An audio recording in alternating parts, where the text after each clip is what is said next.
انداز نے مجھے اندر سے بدل کر رکھ دیا۔ میری پرورش اپنے والد کے زیر سایہ ہوئی جو منفی سوچوں کے مالک تھے۔ یہ کہنا ہے جیک کینفیلڈ کا۔ وہ کہتے ہیں میرے والد کے نزدیک ہر دولت مند شخص کسی نہ کسی کو دھوکہ دے کر امیر بنا ہوتا ہے۔ اسی لیے میرے نظریات کچھ اسی طرح کے تھے کہ جو بھی انسان دولت مند بن جائے وہ برا ہوتا ہے۔ پیسہ صرف برے لوگوں کے پاس ہوتا ہے، اور یہ کہ یہ پتوں کی طرح درختوں پر نہیں اگتا۔ تمہارے خیال میں میں کون ہوں؟ راکفیلر۔ یہ ان کا پسندیدہ جملہ تھا، اس لیے مجھے بھی یقین تھا کہ زندگی بہت مشکل ہے۔ لیکن جب میری ملاقات ڈبلیو کلیمنٹ اسٹون سے ہوئی تو میری زندگی تبدیل ہونے لگی۔ یہ تب کی بات ہے جب میری سالانہ آمدنی $8,000 تھی۔ میں چاہتا ہوں کہ میری سالانہ آمدنی بڑھ کر $1,00,000 ہو جائے۔ میں نے ان سے کہا میں آج تک حیران ہوں کہ میں نے ایسے کر کیسے لیا۔ میرے پاس نہ کوئی طریقہ تھا اور نہ ہی اس کا کوئی موقع نظر آتا تھا۔ پھر بھی میں نے یہ بات کہہ دی کہ میں سالانہ $1,00,000 کماؤں گا۔ مجھے یقین ہے کہ میں ایسا کر لوں گا۔ میں ایسے عمل کروں گا کہ جیسے میں کامیاب ہو چکا ہوں۔ میں نے اپنی ان سوچوں کو کائنات میں چھوڑ دیا اور پھر ایسا ہی ہو گیا جیسا کہ میں نے سوچا تھا۔ میں اپنی آمدنی کو 8,000 سے $1,00,000 تک لے جانے میں کامیاب ہو گیا۔ آئیے آپ کو بتاؤں کہ میں کیوں کر ایسا کرنے میں کامیاب ہو سکا۔ ڈبلیو نے مجھے جو سکھایا وہ یہ تھا کہ میں روزانہ اپنی آنکھیں بند کروں اور اپنے ذہن میں یہ تصور کروں کہ میں اپنا ہدف حاصل کر چکا ہوں۔ میں نے $1,00,000 کے نوٹ کا ایک نمونہ بنایا اور اس کو چھت سے لگا دیا۔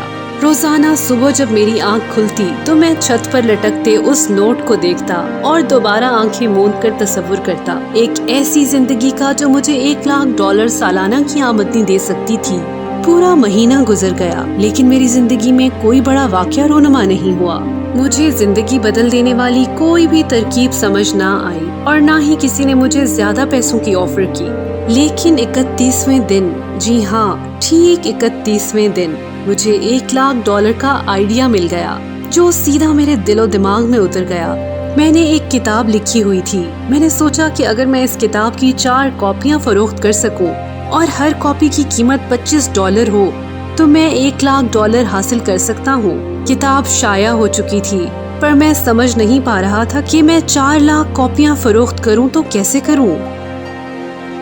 2 رازوں میں سے ایک راز یہی ہے کہ جب آپ کے اندر کوئی تحریک یا سوچ پیدا ہو تو اس پر یقین کے ساتھ عمل کریں۔ میں یہ نہیں جانتا تھا کہ یہ سب کیسے کر پاؤں گا، لیکن میں نے ایک دن سپر مارکیٹ میں نیشنل انکوائررز نامی میگزین دیکھا۔ میں پہلے بھی اس میگزین کو متعدد بار دیکھ چکا تھا، یہ صرف ایک پس منظر تھا۔ اب اچانک یہ میگزین میرے سامنے پیش منظر بن کے ابھرا۔ میں نے سوچا کہ اگر کسی طرح لوگوں کو میری اس کتاب کے بارے میں معلوم پڑ جائے تو 4,00,000 لوگ تو میری کتاب خرید ہی لیں گے۔ تقریباً 1.5 مہینے بعد میں نے نیو یارک کے کالج کے اساتذہ کو ایک لیکچر دیا۔ ایک لیکچر کے بعد ایک خاتون میرے پاس آئی اور اس نے میری اور میرے لیکچر کی بہت پذیرائی کی۔ اس نے مجھے اپنا کارڈ دیا اور کہا کہ وہ میرا انٹرویو کرنا چاہتی ہے۔ وہ خاتون فری لانس جرنلسٹ تھی۔ میں نے اس خاتون کو انٹرویو دیا اور اس انٹرویو کی اشاعت کے بعد میری کتاب کی فروخت میں بہت تیزی آئی۔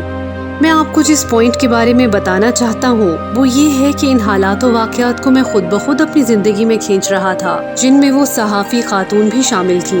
میں نے $92,327 ہی کمائے۔ میں بہت خوش تھا کہ یہ طریقہ شاندار ہے۔ فراوانی کو اپنی طرف کھینچیں، تخیل کی دنیا میں قدم رکھیں، یقین رکھیں جس چیز کو آپ اپنے تصور میں دیکھ سکتے ہیں اسے حقیقی دنیا میں آپ حاصل کر سکتے ہیں۔ مگر ایک بات یاد رہے کہ صرف تخیل اور تصور کافی نہیں۔ اگر آپ تصور تو کر رہے ہیں مگر آپ کے دن بھر کے زیادہ تر احساسات منفی ہیں، یعنی آپ اپنے اندر خوشی، محبت یا فراوانی کا جذبہ محسوس نہیں کر رہے یا شک میں مبتلا ہیں اور سوچتے ہیں کہ یہ سب بے فائدہ ہے، تو پھر جان لیں کہ قدرت کہتی ہے جو حکم میرے آقا اور وہ غائب ہو جاتی ہے۔ تصور اور یقین ایک طاقتور عمل ہے۔ جیک کینفیلڈ کہتے ہیں ہمارا کام کیسے کا سراغ لگانا نہیں، کیسے کا اختیار کائنات کے پاس ہے۔ اس کو ہمیشہ مختصر ترین، تیز ترین اور سب سے ہموار راستے کا علم ہوتا ہے جو آپ سے آپ کے خوابوں تک پہنچتا ہے۔ اگر آپ کائنات کی طرف رجوع کریں تو جو کچھ آپ کو فراہم کیا گیا آپ اس پر حیران رہ جائیں گے۔ یہاں پر کرشمات اور معجزات رونما ہوتے ہیں۔